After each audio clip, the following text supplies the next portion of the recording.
And we're back like we never left. Oregon fans, what's going on? How we living? Thank you so much for tuning in to another episode of the Ducks Dish podcast. I'm your host, Max Torres, with Scoop Duck on 3.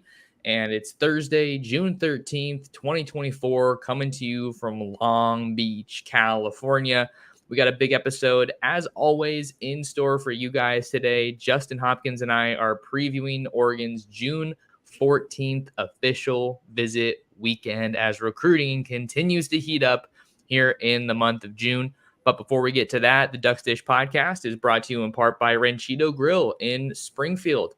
Not sure what your dinner plans are tonight, but head on over to Ranchito at 1537 Mohawk Boulevard. Give their homemade tortillas a try. They got great food, a great environment, and they will take care of you. Say hello to my guy, Ruben, and let him know that Max Torres sent you. Joining me is Justin Hopkins, publisher and owner of Scoop Duck. Justin, how we doing on this fine Thursday? We're good. I am ready for it to be Thirsty Thursday. So I actually prepared for the show. So I'm ready for my Thursday. And yeah, we're streaming live and it's 11:45 and I have a beer because I've been working out in the sun and I'm hot and I was sweaty and I took a shower and it sounds good. So don't judge me. There you go. There you go. Well, yeah, it should be a fun episode as things heat up in Eugene. We're coming to you guys live on the Scoop Duck YouTube channel. So make sure to like, comment, and subscribe if you haven't already. And then, I'm also here on my Twitter account at mtorresports. So plenty to get into, Justin. I wanted to start off today's episode focusing on one of Oregon's biggest targets on the offensive side of the ball, and that is Goodland, Kansas tight end Linkon Cure, who heads into his third official visit this weekend with the Ducks, fresh off of trips to Kansas and Texas A&M. I know how I feel about it, but let me know what you're thinking as we get this show underway. Yeah, I think, originally with Cure, the biggest hurdle that at least Oregon felt they were facing was going to be distance. And it certainly seems like in terms of distance, he's opened that up here in the last month, maybe 2 months, and just really kind of given, thought to some other schools, which you never love to see that. But if you're Oregon, giving thought to these schools outside of the state of Kansas kind of helps your cause if you are Oregon, just meaning that distance might not be an issue here. So, I think Oregon's pretty well positioned in terms of tight end. We've talked about Dorian Brew. He's one of the top tight end guys. I think we both have picks in for Oregon there. Feel good about Oregon still to this point. So really it kind of becomes, hey, can you, add to that? Is Linkon Cure the guy, Caleb Edwards, somebody else? But I think if Dan Lanning was here live on the show with us and could be completely candid, I think right now Oregon would say we would love to get Cure and Bream and call it a day at tight end. So maybe that's the case. And if that does happen, I can tell you that the Oregon staff would be absolutely giddy. Definitely. I think that's the goal for Oregon here in the 2025 recruiting class at tight end with Drew Maringer. I think you'd love to get Dorian Brew and Linkon Cure. Bream, of course, is set to come off the board later this month. I think it's June 29th, and then Noah McHale's day is the 30th. So both of those guys are expected back in town before they make their decisions. But as for Cure, Justin, I think I have my full interview posted over on scoopduck.com. So if you guys want to give that one a read, you can check us out over at Scoop Duck. Try us out for just $1. Get you a whole month of premium access, and there's no better time, especially if you're a recruiting junkie, with official visits going on right now. But the thing is, Justin, I wanted to kind of go more big picture with Cure in this latest interview, right? Because I've talked to him a bunch of times. I know he loves Oregon, continues to have really good things to say, but I wanted to get a better feel for some of these other finalists. And I think one of my biggest takeaways, I posted it late last night over on our boards. So again, another reason to go over there. That's where you get the best access, earliest access to our intel. Texas A&M might need to be talked about a bit more in this recruitment. He's down to a Final Four of Kansas, Kansas State, Texas A&M, and Oregon. I'm not really giving Kansas too much of a shot. I think that was kind of just a courtesy visit obviously with his brother going there and helping move him in on that official visit. That was a unique dynamic. But the thing that's really appealing to him about A&M is Colin Klein, the Aggies' new offensive coordinator, who was hired under Mike Elko amid that transition from Jimbo Fisher. That might be the longest relationship he has of any coach, Justin, in his entire recruitment. They talked about starting him off as kind of a jumbo receiver and then transitioning him to a traditional tight end. But they did a great job on that visit. They brought in a bunch of really, really big time recruits. Their quarterback, Hassan Longstreet, who I've seen a bunch of times out here in Southern California. But man, you definitely can't count out the Ducks in this one, as he has had consistent contact with Drew Maringer, loves just about everything about Eugene. And I think one of the interesting quotes was he was telling me, you know, all my finalists, these three, at least three of them are close to home. And then you have Oregon, which is about 21 hours away. And it's kind of an opportunity to get away from it a little bit. And, you know, kind of, I'm paraphrasing here, break the mold. But that was one of those quotes that kind of piqued my interest and made me raise my eyebrows a bit. Yeah, I think, you know, I agree. I think it's been Kansas State and Oregon battling for a while here. And I do believe that Texas A&M has clawed their way into this and is certainly a threat. And that's kind of the original point I was making. You know, it was Oregon versus Kansas State. I think he liked all the things that Oregon had to offer, but we can't deny that Kansas State's a hell of a lot closer to where he lives than Oregon is. So I think that was the big rub there. Texas A&M, you know, still obviously a lot closer than Oregon is to Kansas, but still, at least you're looking outside that footprint. And like you said, kind of looking maybe to get away a little bit and create your own path, you know, for yourself. So, you know, this, of course, this weekend's going to be big and the visit's going to be pivotal. I think, you know, again, I still think that Oregon's got a really, really good shot here. I wouldn't dare call them the leader, but, you know, I do think folks have kind of slept on Oregon just a bit. And I think the Ducks have been kind of that consistent in that top two for a long time now. I think that they have been right there at the top, Justin. But one of the things that I've learned maybe in some of my more recent conversations talking with recruits, being at the top doesn't necessarily mean that they're naming that school their leader. But man, this one is as tightly contested of a recruitment as you know, I've covered here in the 2025 cycle.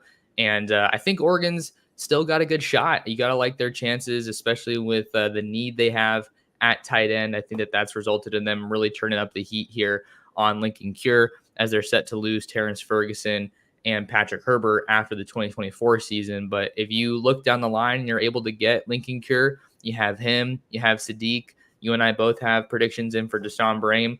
So that would be quite the assembly of talent there at tight end if the Ducks are able to do that. So I think you and I are kind of echoing the same sentiment. We don't think that Oregon leads here, but obviously a huge opportunity this weekend with Linkon Cure coming to town before he wraps up his official visits at Kansas State on June 21st.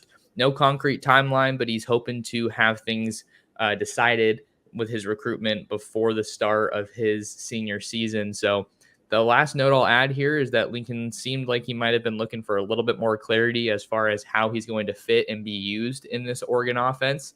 So I think that that would be a box that Oregon hopefully can check this weekend coming out of that trip. But as far as offensive visitors go, I don't think the names get bigger this weekend than Linkon Cure. Yeah, and Oregon's getting a point, you know, at least offensively, that, you know, the number of targets is a little bit smaller. And I don't just mean at tight end. I mean the number of offensive targets, you know, so you start looking at these guys maybe through a little bit more of a magnifying glass, you know, like Cure. They might take a second quarterback, looking at a running back at least halfway full, if not more, at wide receiver, already halfway full at offensive line. So, you know, yeah, if Oregon can close here with Cure, and again, you put him with Brame, yeah, that's again, I think 3 months ago, if we had Dan Lanning on the show and said, hey, who's the two guys you'd love to sign, he would have said Cure and Brame. So if they're able to do that, I think the staff would be absolutely just thrilled to have those guys in the fold. Let's hit on a defensive target now, Justin. I didn't mention that we were talking about him before the show, but there's no way we cannot talk about him because he is one of the Ducks' biggest targets, and that's Laverne, California, Bonita linebacker Noah McHale. who is set to take his Oregon official visit this weekend, following his first official visit to USC last weekend before he rounds things out at Texas A&M, set for a decision date of June 30th. And Justin, I got to tell you, I'm still feeling really good about Oregon's chances here with McHale. Still feeling confident about my RPM pick in favor of the Ducks. I think that's the only prediction that's out there on any service right now. Not to toot my own horn too much. Obviously, it has to come to fruition for it to be, notable. But I can definitely say that it seems like this is an Oregon-Texas A&M battle here for the Southern California Star. That's what I feel like too, and it felt like, and I know USC's kind of just mentioned and been there, talked about, and it's hard to know because USC fans are always so confident on everybody that they're going to get. And in the Pete Carroll era, that was warranted. But since that era, it really hasn't been. So I do agree. I think that this is the Aggies versus the Ducks. Obviously this one distance is in Oregon's favor. But Texas A&M, one of the things he mentioned about them, which again, leads credence to Oregon, as he talked about Mike Elko being a defensive coach. Obviously, we know Dan Lanning is. So you've got to think that, the things that he likes about Texas A&M, Oregon has to offer, and much closer to home. So maybe, that one swings in their favor. I don't think there are very many recruits in this cycle that Oregon has poured more effort into recruiting. And so I think McHale, if we had like a board of the top 10 guys, I think he would probably be on that list because Oregon has made him a priority very early. This is a guy Dan Lanning has spent time on personally. So, and of course, this kind of comes off the heels. I know, we talked about this in the last show, but Oregon basically kind of moved on from, well, I guess there you go. There's a question that I'm about to answer. Oregon basically moved on from Mason Posa, is what it looks like there. At least that's what's being discussed internally. So if Oregon has, in fact, moved on from Posa, which we'll know his decision here soon, I believe that means they feel confident with McHale and Gavin Nix as the two guys that they'd like to land in this cycle. So we don't have a crystal ball here, but that certainly seems like the way it's wanting to play out. And we'll just see if it happens here in the coming weeks, if you will. And I appreciate the question here from Jake Maxwell, who's watching us live on YouTube. It's an important question to ask as far as just the overlap with the position, right? With Oregon, it was looking like McHale for the longest time has been their premier guy, priority. And then you have Gavin Nix all the way out in Florida.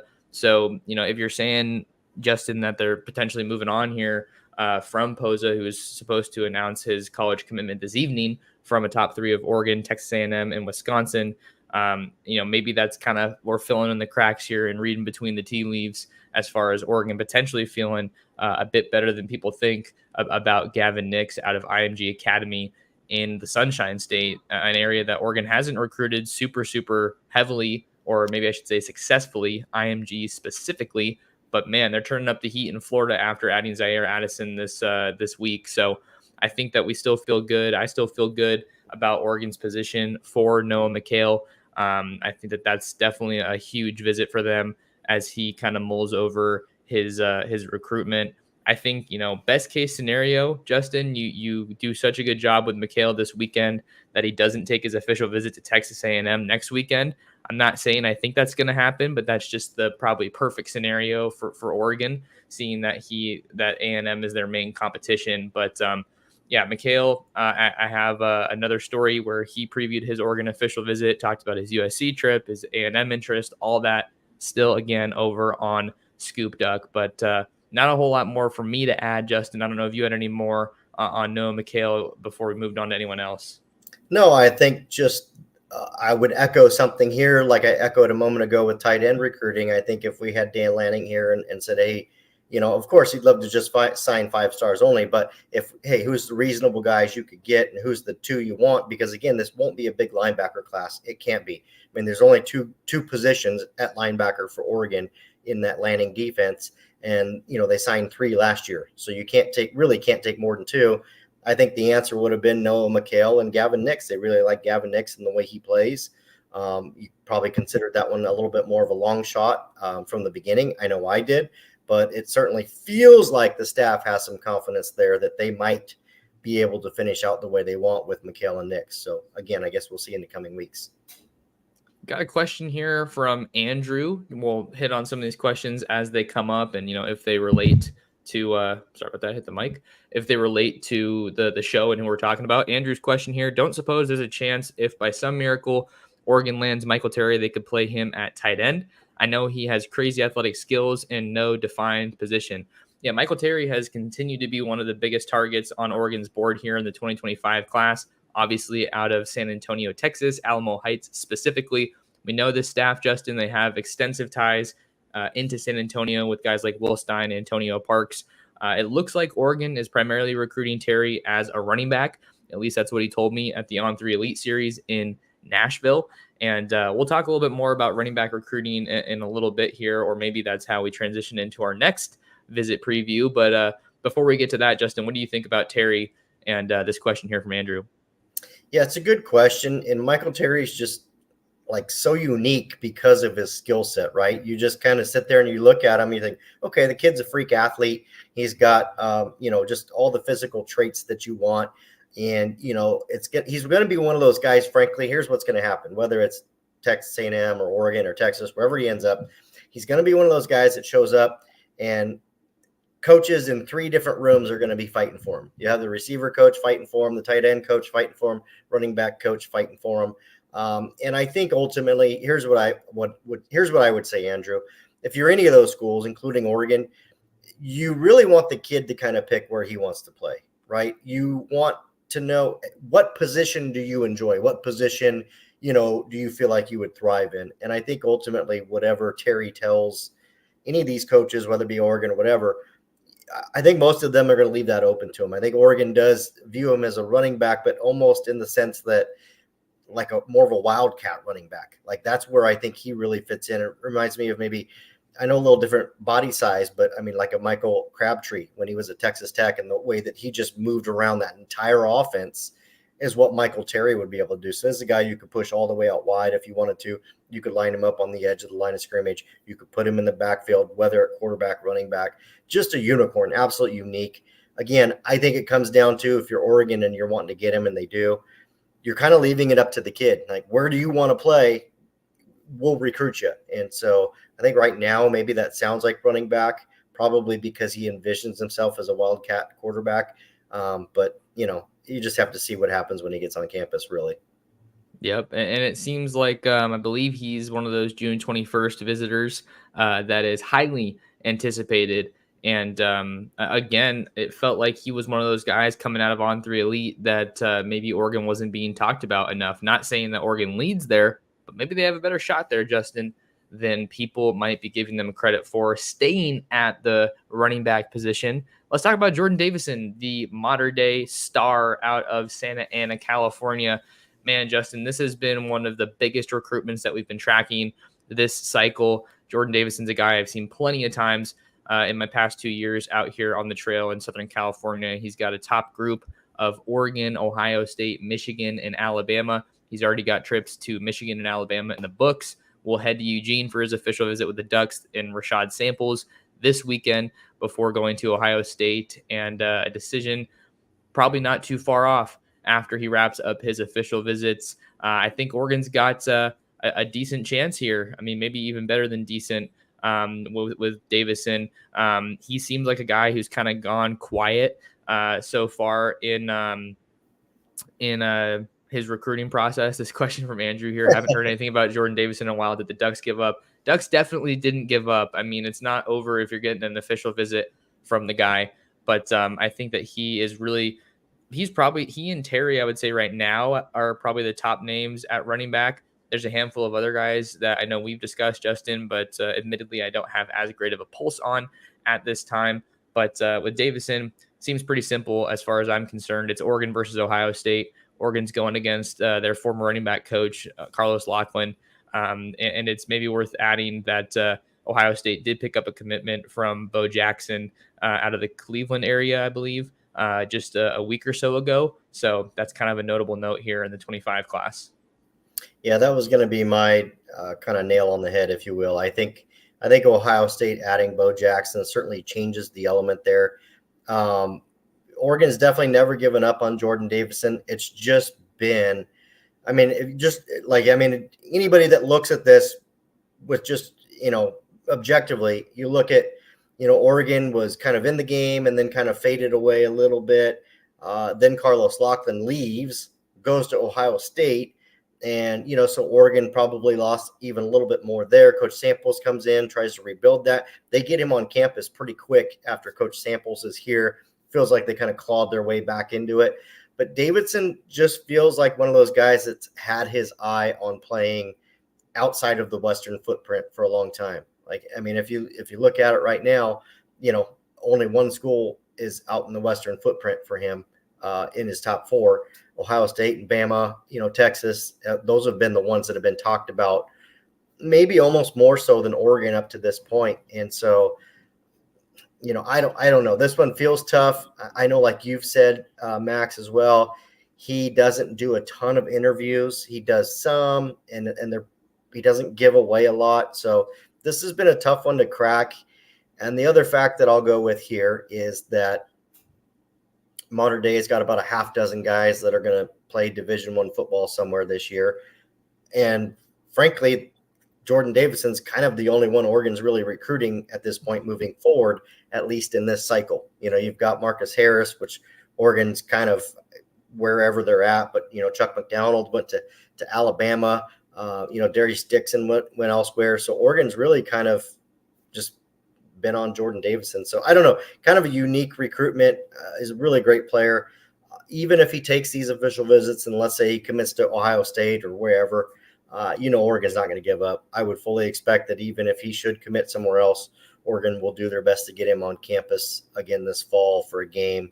And Coach Samples will keep chopping wood at him because I do believe this is Oregon's top want at running back in this cycle. I definitely agree that he's the top want. But if I had to right now, I would probably say Ohio State has the edge in this one, but I don't think it's a significant edge. And we all know how impactful an official visit can be. So that's kind of our thoughts on Davison heading into this weekend. Justin, let's hop on over to defense, back over to defense. We're already at 20 minutes. We are just rolling here on a Thursday afternoon now, just crossing noon here on the West Coast. Thank you guys so much for being here for today's show. Make sure to like the video, like the stream, and subscribe to the channel as we grow our community here on Scoop Duck.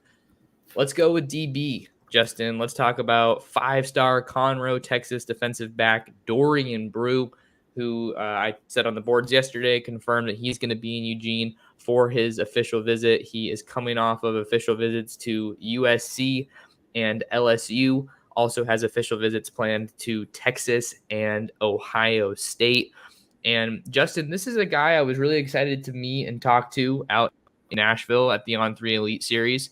He's a pretty quiet guy, but man, he plays loud. He is one of the very best defensive backs in the state of Texas. I'm kind of kicking myself for not knowing this until yesterday. I think we were texting back and forth about it, but he's actually from Ohio originally. So he played half of the season in Ohio, half of the season in the Lone Star State. And I don't think Oregon's the leader here. I've never really gotten that feel. He was kind of telling me that he felt like he saw kind of everything he needed to when he was out in Eugene earlier this spring for an unofficial, but obviously getting another look and in an official visit capacity certainly doesn't hurt. I think going into this one, I would echo what seems to be the popular sentiment that Ohio State leads here. But, both of his parents have an extensive background in track. His mom's in the Hall of Fame, in the track and field Hall of Fame at Ohio State, and his dad was a really high-level sprinter at LSU. So just some other elements to kind of fill in our listeners and readers here, our viewers, I should say, about Dorian Brew's recruitment. But not a whole lot of juice on defense just yet, Justin. So this is a big one for the Ducks to get on campus. Yeah, and I've said this already. I'll say it again, especially with the commitment addition of Fahim Delane. Ohio State can't sign all these guys. I mean, it's just like, don't get me wrong, their defensive back class already is ridiculous. Adding Dorian Brew would obviously just be unreal if they were able to do that. But I mean, at the end of the day, you're looking at Naeem Offord taking visits, Dorian Brew. Blake Woodby obviously decommitted from Ohio State. They're just not going to get all these guys. It's just not going to happen. So I think if you're Oregon, you're kind of banking on that. Could that mean, you were able to move in with Dorian Brew a little bit? I don't know. This one's going to be tough. And that's what's made like our jobs tougher. The good part is Oregon's recruiting at a talent level higher than we've ever seen. Like they're in on more 5-stars than you and I have ever covered.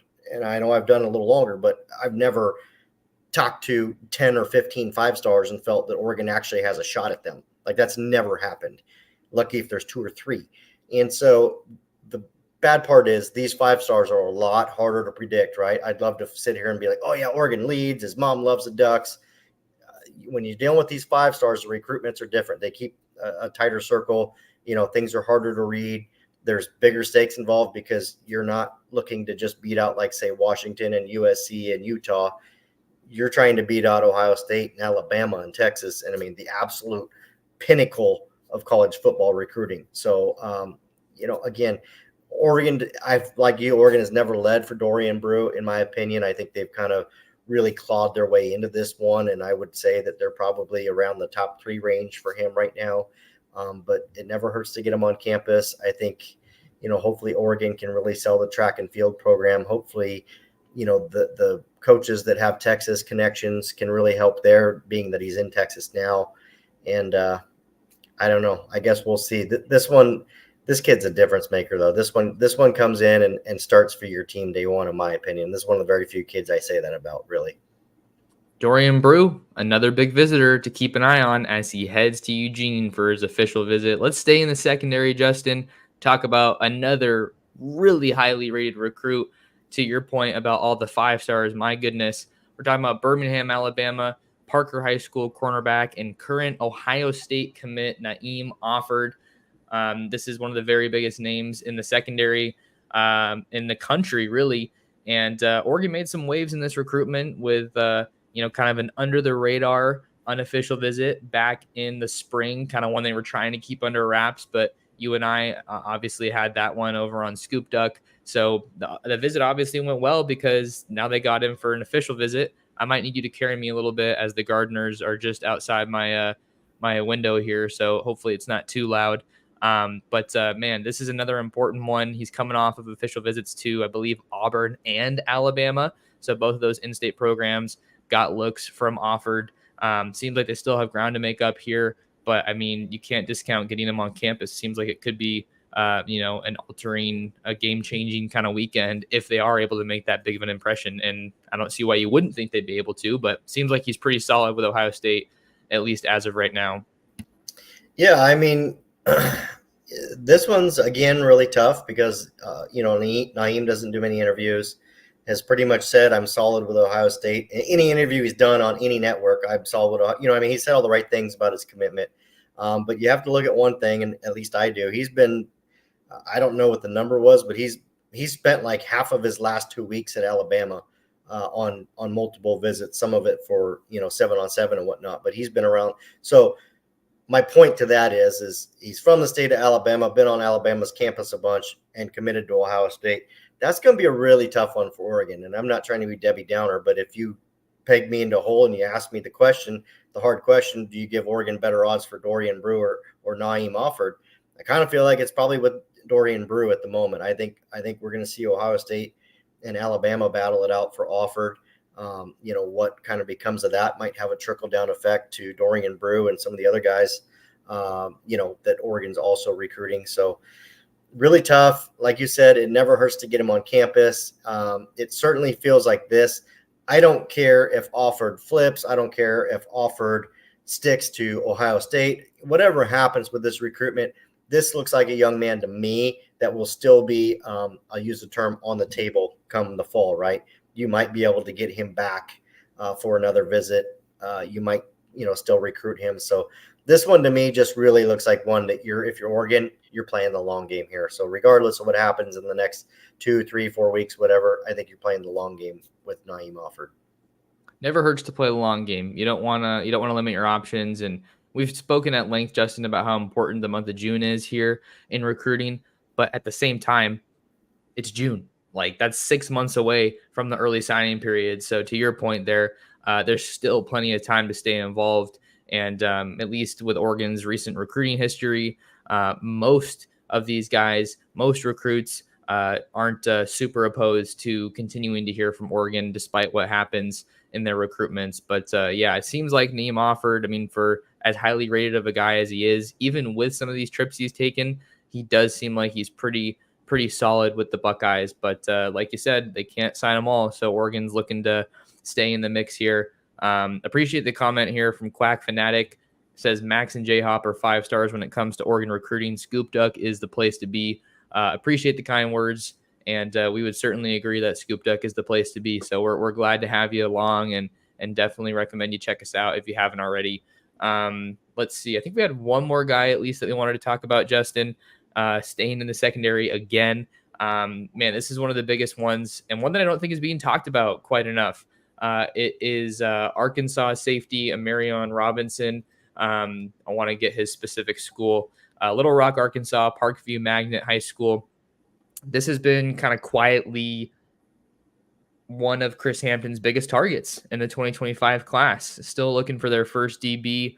They only have Nasir Wyatt and Matthew Johnson in the fold on defense. But this is a crucial visit for Oregon because he's going to be making his college commitment on June 29th. And I think he only has one more official visit left after this to Oklahoma. But you also have Arkansas and LSU. I think I might be brain farting, but I think LSU is the other school that is also in the mix in his top schools. So I'll have an interview. I mean, Justin, you got an interview with him, a little bit of a tidbit over on Scoop Duck. So I should have just tossed this one to you first. Oh no, caught a little bit with him. Which regardless of how much he said or what he said, you and I both know it's a good thing whenever you're able to get in contact with some of these guys and talk to them about the school that you're covering. To me, that always just, regardless of what they say or how much, lends credence to the fact that they're interested in that program. And, I think you led on to something there, Max, that was big. I know that this is, I think he's just outside the top 250, if I recall correctly, as far as his ranking goes. But I think this is one of those guys that Oregon feels is undervalued, underranked. And I know the popular question, at least on Scoop Duck, was, does this mean Oregon doesn't feel good about other safety targets or other highly ranked guys? And I don't think that's the case. I think they just really like him. I think he fits what Oregon does defensively. And I think that, Oregon just values him in a way that maybe I would wager that Oklahoma and Arkansas do. I think those are, I can't remember the 4th school either. I think Oregon, Oklahoma, and Arkansas are the 3, really competing for his commitment in his recruitment right now. But, I do think that this weekend, this visit will be crucial with him. And so then, what do the Ducks do moving forward? Last thing, at least kind of wrapping up that, and maybe some of the guys we talked about, this doesn't have to be a massive defensive back class for Oregon. It doesn't need to be 5 corners and 5 safeties. It needs to probably be 2 or 3 at each, and a nice little group of 5 to 6 guys is probably what you're looking at here. So it's one of those things where I don't feel like Oregon's going to bring in a bunch of dead weight or low weight or whatever developmental guys so that they can have bodies. This is going to be, hey, we need guys that can come in and compete for starting jobs or for snaps or, to get into that 2 deep pretty immediately. So I think they view Amarion Robinson that way.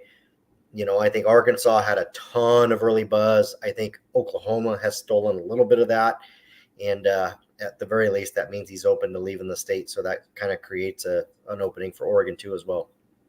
Was able to confirm while you were talking, Justin, LSU is the 4th school in the mix for Amarion Robinson. And the last thing I'll touch on with Robinson here, kind of to your point that you brought up a little bit in your part, was just how Oregon feels about other defensive backs. And I think I've said for a while, after I got to talk to Jonah Williams and On 3 Elite, he's going to be a tough pull out of the state of Texas. He really is. And it seems like that is A&M's to lose, at least at this point in time. But hey, you're still going to bring him out for an official visit on that big June 21st weekend, at least as of this recording.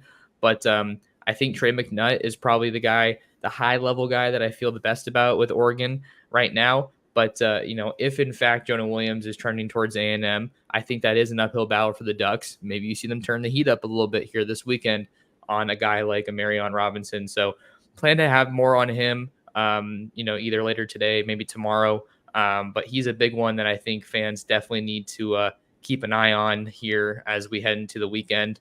Man, it's been a great stream. We got a bunch of people in here from Twitter and from the YouTube channel. So I think, Justin, our plan is to hit on some of these comments, some of these questions from the live viewers, and then we will wrap up the show. Question here from Echo. What's the vibe around Dallas Wilson at this moment? I tend to think that it's an interesting one. I don't think it's like the Naeem Offord situation where you feel as confident about him being locked in with Oregon at this time because he's taking a lot of these other official visits. All three of those in-state schools, Florida, Florida State, Miami. I think even UCF is in the mix for Dallas Wilson as well. So that's a guy that is not opposed to taking pretty much any trip, it feels like, that is offered to him. I'm not criticizing him by any means. That's his right. He's earned that as a top recruit. But that's kind of the reality that we find ourselves facing right now. So they're going to get him back on campus for his official visit next weekend. And they're kind of trying to build that Tampa flock with him and Addison and hope that they're going to go after a guy like DJ Pickett. Yep. And they're looking at Gavin Nix too. And I realize that that's not Tampa, but still you're getting those, what is it? Was it Flosco? Getting those guys from Florida to Oregon. So I would say this, it feels like some of the chatter around Dallas Wilson and other schools has died down a little. It doesn't mean it's gone away, and it doesn't mean that he's committed, we're good. It just feels like it's died down just a touch. And so I think that's the right direction. I think I would say this, if Oregon can keep him committed through June and probably through July to mid-July, his attention, just like a lot of these guys, is going to turn to his senior season, right? And so I would think if you're Oregon, you're going to feel pretty good after that if you can hang on to him through July. Schools will stay on him, but he'll probably spend most of September, October, maybe some of November really focused on his season. And so then it kind of becomes a point where mid-November or so hits and you're like, okay, we got to turn it back up and hope we can hang on to him. So, but again, just like Naeem Offord, he has said all the right things whenever you've talked to him, whenever some of the other guys on other sites have talked to him.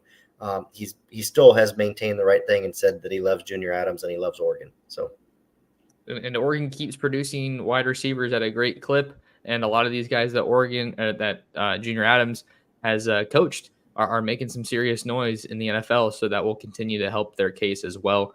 Question from Tom Hollick here. Is Trajan Odom a player that could quack this weekend?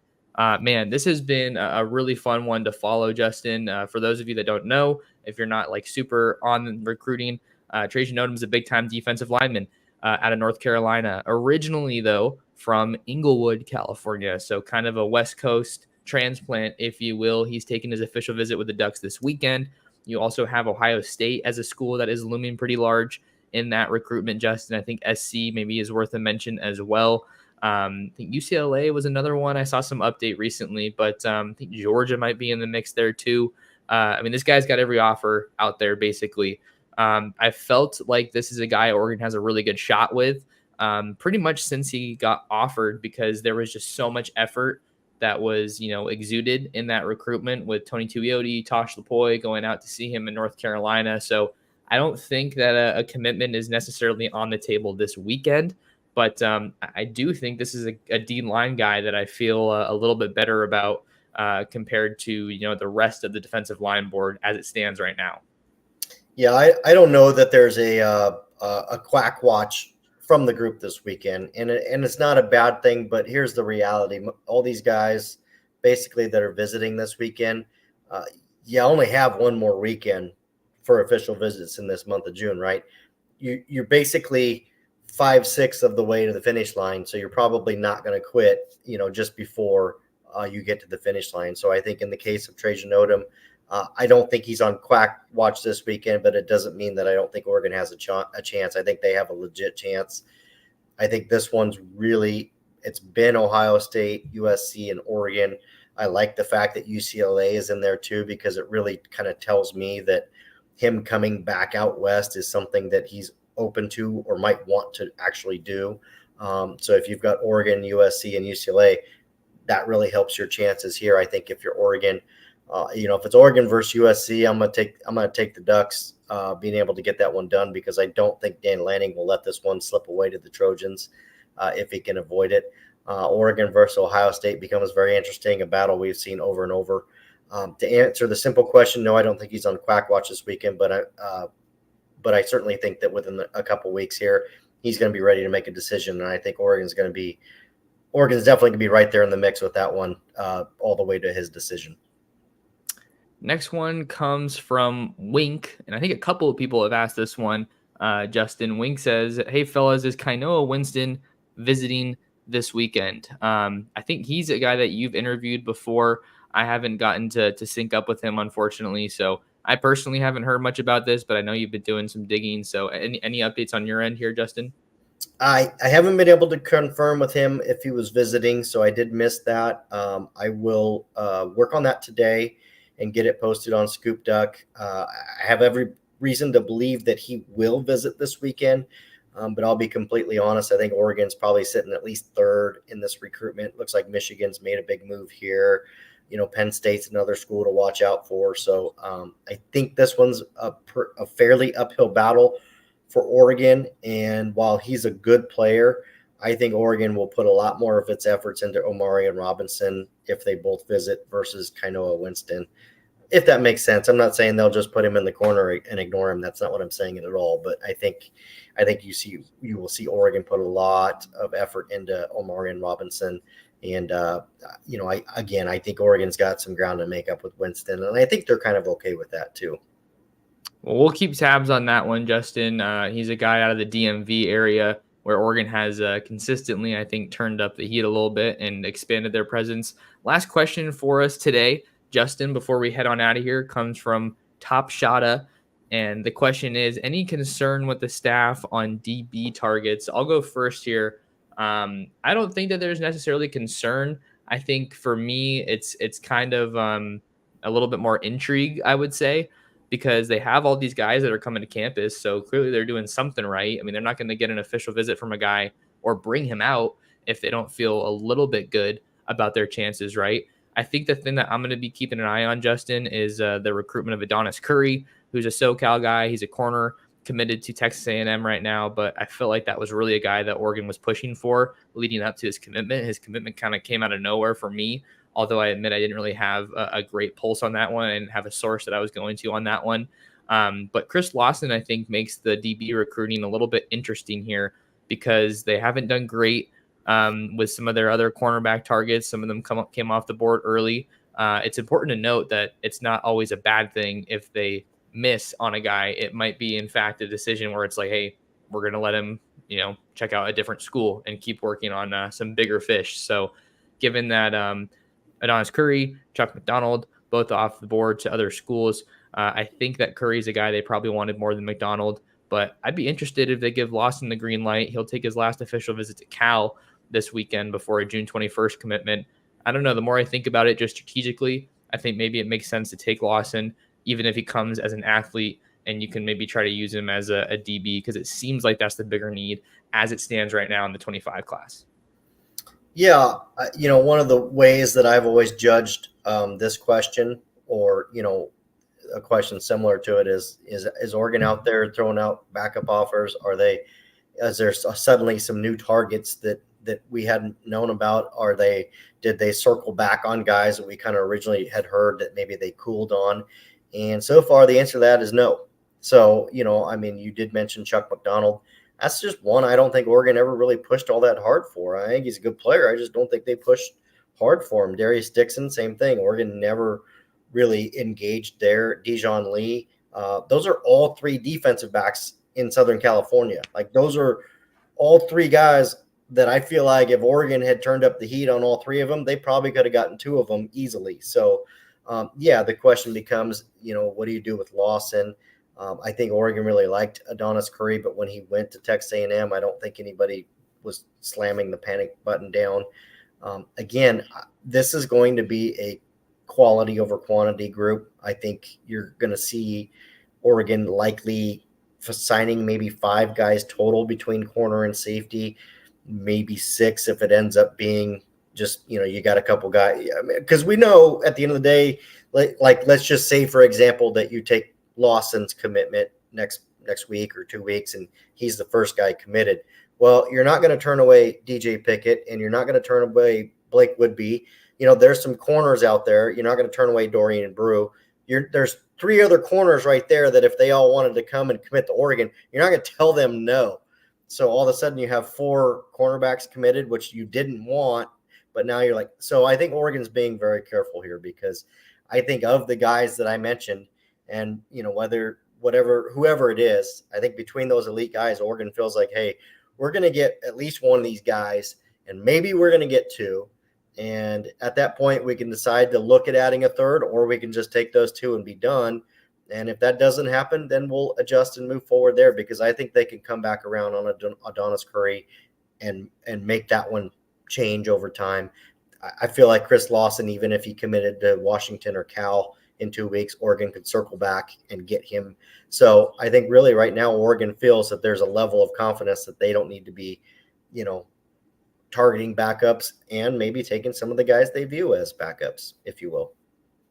Great stuff there, Justin. Great stuff. Yeah, it's all the game within the game. The strategy is a big fun part to dissect when it comes to recruiting. We hit on a lot of great stuff here, Justin. We didn't even hit on every official visitor that's expected, but we tried to give you guys the best look possible. Justin, I know how's the battery doing? I was just going to say, any final remarks before we get out of here? I am at I'm at 24%. Doing well. No, and on top of that, I think my beer is at about 15%. So perfect timing. No final thoughts from me. I'm glad some people tuned in on these live shows.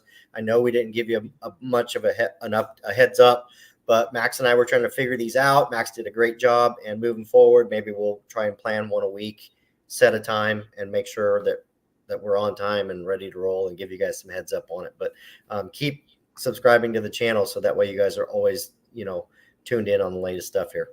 Absolutely. Well, if you guys want to find more of Justin, you can follow him on Twitter/X at jhopkinssd. If you want to find more of me, you can follow me on any social media platform at mtorresports. Subscribe to the channel, like the video for us. It's a great way to show support. The best way you can show support, though, is by subscribing to us over at Scoop Duck. No better time with our $1 official visit special. And then share the show, share the Ducks Dish podcast with your friends, with your family, and with other Duck fans. But until next time, thanks so much for being here. Thanks for talking some ball with us. And we'll see you on the next episode of the Ducks Dish podcast. Perfect timing. I'm empty.